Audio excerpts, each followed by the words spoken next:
வணக்கம், நான் டிஎன் ஜோதிஷ்.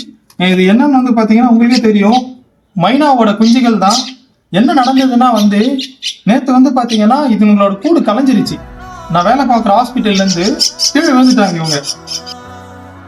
என்ன ரீசன்னா காகம் இவங்களோட கூட்டை கலைச்சி கூட இருந்த 2 குஞ்சுகளை சாவடிச்சிட்டாங்க.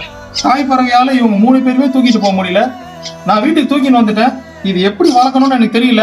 வீடியோ பார்க்குற உங்களுக்கு யாருக்காவது தெரிஞ்சா மறக்காம கமெண்ட் பண்ணுங்க. நைட்லேருந்து பார்த்தீங்கன்னா கொஞ்சம் இட்லி பால் கொடுத்துருக்கேன், சாப்பாடு, கொஞ்சம் அரிசிலாம் கூட ஃபீட் பண்ணியிருக்கேன். சிரஞ்சில் தான் பார்த்தீங்கன்னா தண்ணி கொடுத்துன்னு இருக்கேன். ரொம்ப டிஃபிகல்ட்டிஸாக இருக்குது. அம்மா இல்லாமல் வளர்றது ரொம்ப ரொம்ப கஷ்டம். இவங்க பார்த்தீங்கன்னா என்கிட்ட தான் வந்துடுறாங்க. நைட்லேருந்து அந்த பாடி ஹீட்டுக்கு கூடவே இருக்காங்க. விட்டு போனால் ஒரே சவுண்டு போடுறாங்க. பத்திரமா பார்த்துக்கணும்னு நினைக்கிறேன். நல்லபடியாக பார்த்து 3 பேருமே வளர்த்து வானத்தில் பறக்க விட்டு அழகு பார்க்கணும். அவ்வளோதான்.